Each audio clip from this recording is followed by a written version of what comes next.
மூத்த பத்திரிகையாளர்கள் யார் பக்கம் நிற்கிறாங்கங்கிறதையும் நம்ம பேசணும். உங்களுடைய பார்வை என்ன அதை பற்றி? நக்கீரன் கோபாலெல்லாம் நான் பத்திரிகையாளராகவே மதிக்கிறது இல்லை. நீங்கள் வேறு பூடகமாக மூத்த பத்திரிகையாளர் சந்தன கடத்தல் வீரப்பன் கூட டீல் போட்டு பல தவறான காரியங்கள் செய்து அவர் ரொம்ப மோசடியான பேர் வழின்றது தான் பொதுவெளியில் இருக்கிற செய்தி. அவர் நக்கீர்ன்ற ஒரு பத்திரிகையை நடத்திட்டு இருந்தார். அது இப்போ எத்தனை காப்பி விற்கிதுன்னு கூட தெரியாது. ஆனால் அவங்கெல்லாம் பழைய பெருங்காய டப்பா தான். கண்டிப்பாக அவர் பேசுனதை நானும் பார்த்தேன்.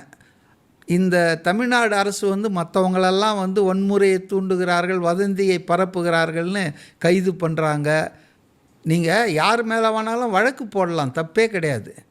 வழக்கு போட்டால் அதை அவங்க போய் ஃபேஸ் கைது பண்ணுறதுன்றது தேவையே இல்லை. ஃபேஸ்புக்கில் எழுதுகிறாங்க, ட்விட்டரில் எழுதுகிறாங்கன்னெலாம் கைது பண்ணுற தமிழ்நாடு அரசு ஒரு ஆள் பொதுவெளியில் கையை வெட்டணும் காலை வெட்டணும் அவதூறாக பேசுகிறார. ஏன் இது வரைக்கும் அவர் மேலே எந்த நடவடிக்கையும் எடுக்கலை? காரணம் என்னென்னா அவங்கெல்லாம் இப்போ இந்த செந்தில்னு ஒருத்தர் இருக்கார்,